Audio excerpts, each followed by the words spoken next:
Welcome po muli sa ating programa dito sa Power Cells. At ang ating topic mga kaibigan, ito tungkol po sa depression in relation to illegal drugs. So yan po mga kaibigan, ang ating binigyang daan dito sa ating programa dahil sa tayo po ay marami po tayong problema ngayon dito sa mundo. No? Sari-sari, kaliwat kanan, mayroon pa sa harap, mayroon pa sa likod. Kaya wala mga kaibigan, kailangan tayo magkaroon ng maayos na pamumuhay at ang ating gabay ay si Kristo. Bakit po? Mahirap na kung wala tayong gabay. Mapupunta tayo sa maling landas, mga kaibigan. So, ito muli ang inyong gabay sa kalusugan, mga kaibigan. Daniel Serrano po, Doctor of Ministry in Naturopathy. At sa ating pong topic ngayon, nandito na po tayo sa anhedonia, mga kaibigan. At ito ay may kinalaman po sa paranoia. No? Medyo delikado na po ito.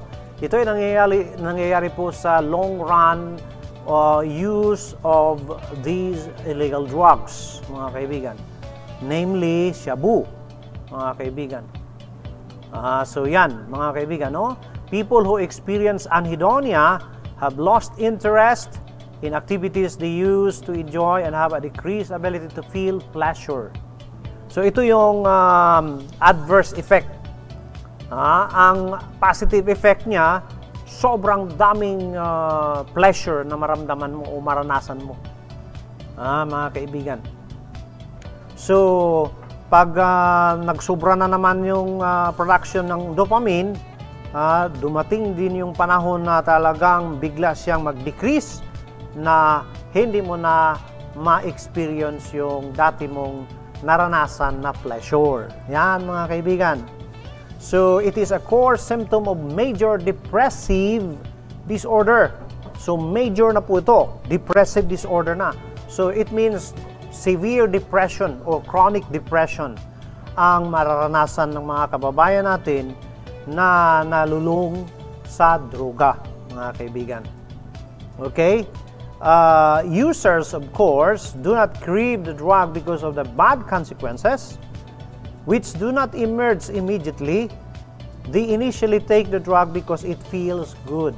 So yun po yung dahilan bakit, kasi yun po yun pain or pleasure, pain or pleasure.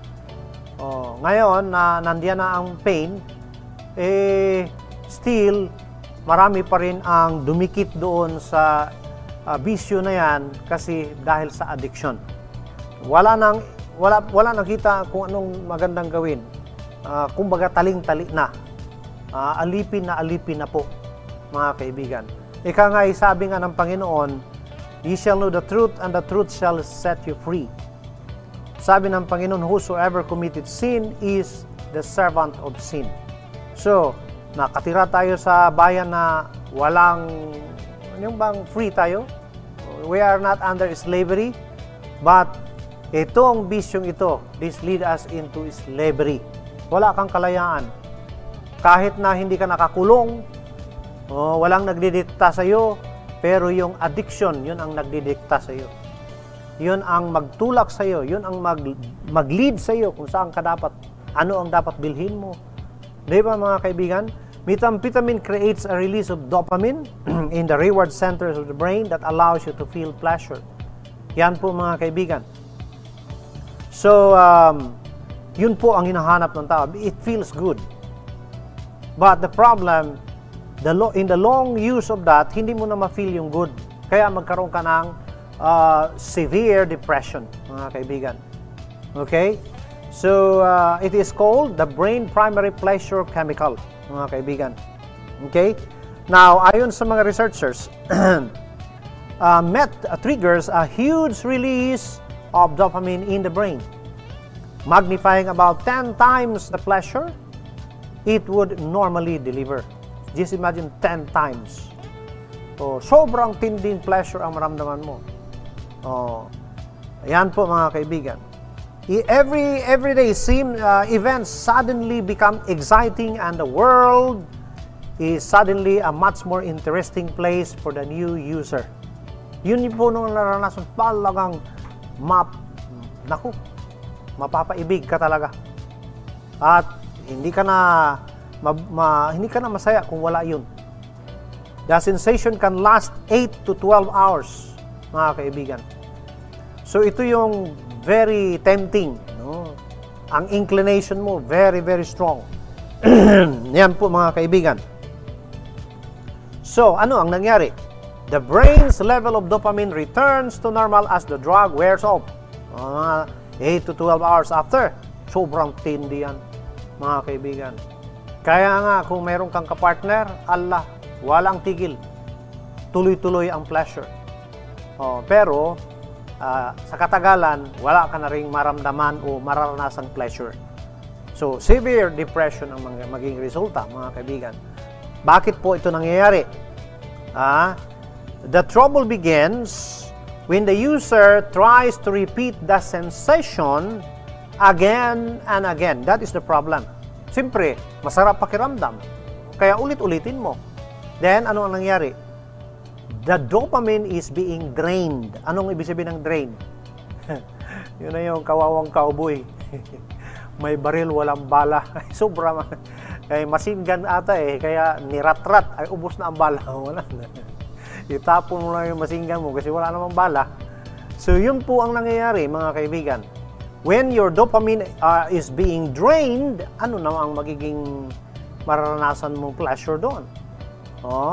So, there will be very strong body's ability to produce dopamine in a very, very low level. Or, talagang, kumbaga, gustuhin mo pero wala talaga. Yan na nagiging severe depression, mga kaibigan. So, yan ang isa sa mga hindi maganda. So, you feel depressed, fatigued, or just sluggish. You may need methamphetamine to kick in your dopamine again. So, yun na po yun. Yan na yung addiction. Hindi ka na mapalagay hanggat di ka makapag-take uli. Yan, mga kaibigan. Lahat na lang na pwede mong ibinta. Ibinta mo para lang makabili ka noon. You are really under the strong slavery to it, mga kaibigan. With the body's dopamine level diminished, a dose of meth does not deliver the same rush as the first use. So, yun na po, mga kaibigan. So, addicts sometimes say they use the drug just to bring their energy up to a functional level. Yan, mga kaibigan. So, ano nangyayari sa brain? Nagkakaroon ng numbness. Now, an overstimulation to temporal lobe. This can trigger a psychosis, such as hallucinations or delusions. So, about 2/3 of meth users experience some type of psychosis. Yan, mga kaibigan. In a combination that sometimes has triggered the result, hallucinations can be accompanied by paranoia caused by the drug's effect. Ito, psychosis, hallucination, paranoia, hindi na po maganda yan. Sobra na, mga kaibigan. Ano po yung paranoia? Itong drug, sinisira na po niya yung amygdala doon sa midbrain ng tao. Then, ano ang nangyayari? Makakaranas siya ng fear, rage, and aggression. Makakaramdam siya na parang may danger na gustong papatay sa kanya, kaya takot na takot siya. Yun po yung paranoia, mga kaibigan. So, yan po ay nangyayari kapag nasobra na na-stimulate ang amygdala. So, this amygdala creates a heightened sense of fear and anxiety. So, yun po, mga kaibigan. The feeling to the user is something wrong and I'm in danger. Yun po yun. Manginginig siya, matatakot siya, yun po yung tinatawag na paranoia. Pwede nating panuorin, mga kaibigan, kung ano po yung makikita natin dito tungkol po sa ganitong sitwasyon kapag ang isang tao ay nasa heightened addiction na, mga kaibigan.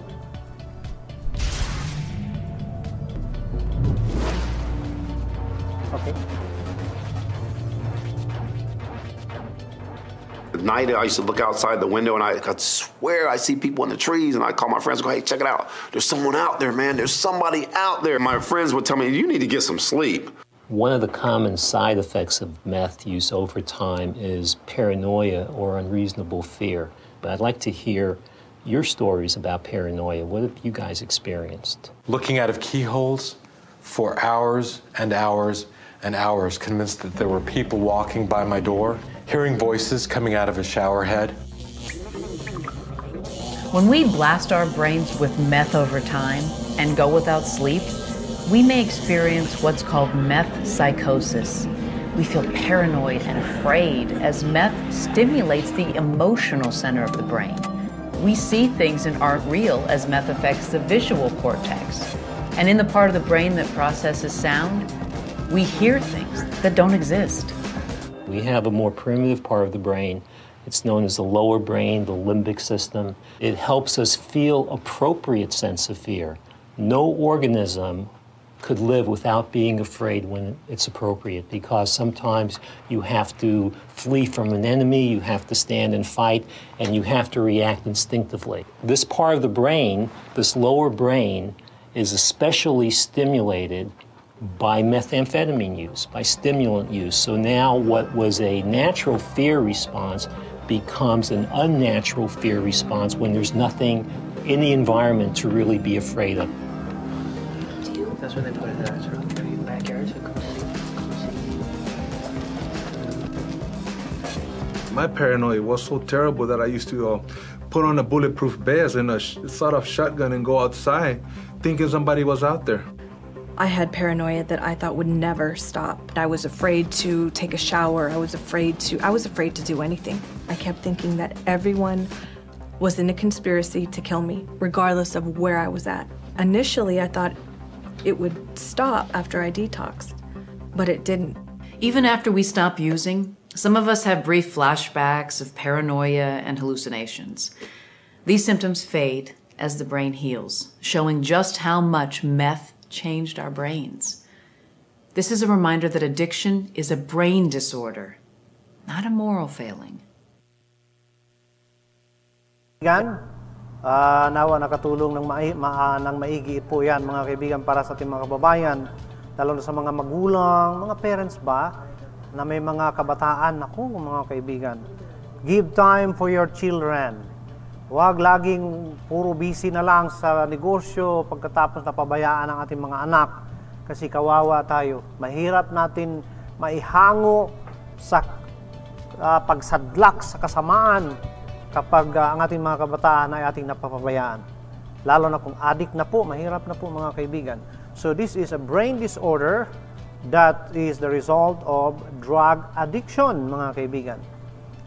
Grabe po, mga kaibigan, itong nangyayari. Now, tanungin mo yung mga mayroon ng paranoia, sabihin lang, they don't know, but they feel in danger. Why I am in danger? I don't know. That is the answer. Ayon po sa mga eksperto, it is the drug that stimulated your emotional anxiety in the amygdala of your midbrain or limbic system, mga kaibigan. So, ayon po sa mga eksperto, the drug's effect on the brain leads to paranoia in about 80% of meth users, and often shows up within the first few months of using. First few months lang, mga kaibigan. So you see, this is very, very bad. Ito po yung tinatawag na toxicity of the illegal drugs. It destroys our life, mga kaibigan. Yan po ang nangyayari. Kaya marami pong mga violence, aggression na nangyayari, lalo na kung ang ating consciousness ay nawala. Yun lang, subconsciousness natin ang naggumagana. Nangyayari pa yan pag nagkakaroon ng pag-shrink or atrophy ang ating brain because of the strong effect of drug. Lalo na kapag sinabayan pa yan ng alak, mga kaibigan. May mga halo-halo pa na ginagawa sa alak, very strong na siya, and then magshabu ka pa. Naku, mga kaibigan. Very bad yan, mga kaibigan. Wala ka ng consciousness nun. Yung subconscious mo gumagana. Kaya, halimbawa, may mga karanasan na mga, ano pa naman, kambal pa naman yun. inampun ng mag-asawa kasi wala silang anak. Nung malaki na, nag-drugs, mga kaibigan. Pag uwi nila, ang tingin nila sa kanilang magulang, baboy. Kaya kinatay nila yung baboy. Noong nawala na, nahimasmasan sila, yun, pinatay nila ang kanilang sariling magulang. You see, mga kaibigan? Ang dami mga heinous crime na nangyayari po, patutuo yan na ang drug na yan ay very scary, very dangerous. Wala na po tayong maipakita pa na higit pa diyan na patutuo na talagang dangerous yan. Kaya sa mga kabataan, huwag na po tayong mapaibig yan. Doon sa mga hindi pa nakaranas, huwag na po tayo maging curious pa. Kasi it is very dangerous, mga kaibigan. Hindi siya maganda. Halimbawa, as an example, he said, if a man comes home from work and his wife has gone shopping, he imagines he is cheating on him, so he beats her when she returns. In many cases, paranoia and delusions have led to homicide, mga kaibigan. Homicide, halimbawa, pinatay mo yung asawa mo for no valid reason, mga kaibigan. Methamphetamine also suppresses brain functions found in the prefrontal cortex and the limbic system. So, it can cause disorder to our brain. Kaya magkakaroon ng psychosis, hallucination. Ano yung mga hallucination? Makakarinig ka ng mga busis na wala ka namang iba. Yung brain mo lang ang nagpuproduce nun because your amygdala had been so much stressed by the effect of this drug, mga kaibigan. Alam po ninyo, mga kaibigan, ang mga plants na toxic, highly toxic tulad ng marijuana, lahat ng yan ay gawa ni Satanas yan. Mabasa po ninyo yan sa Matthew chapter 13. You can read that, mga kaibigan. Wala namang halaman na ginawa ng Diyos na toxic. Kaya nagtanong, sino ba ang may gawa dito? Ang sagot ni Jesus, the devil. So wala tayong magawa, mga kaibigan. So we have to avoid this because this is destructive. Pero makikita mo, mayroon din siyang good na maidudulot. Kaya nga, yun na po yung good and evil. Si Satanas, naku, eksperto siya sa good at saka evil na pagsamahin. Ang Panginoon, eksperto siya sa good na walang evil. Pure lang talaga na good. Ayan po ang kaibahan. So, science against science yan. Yung sa atin, good, walang evil. Yan ang science ng Panginoon. Kay Satanas, ang science niya, good with evil. So, yan.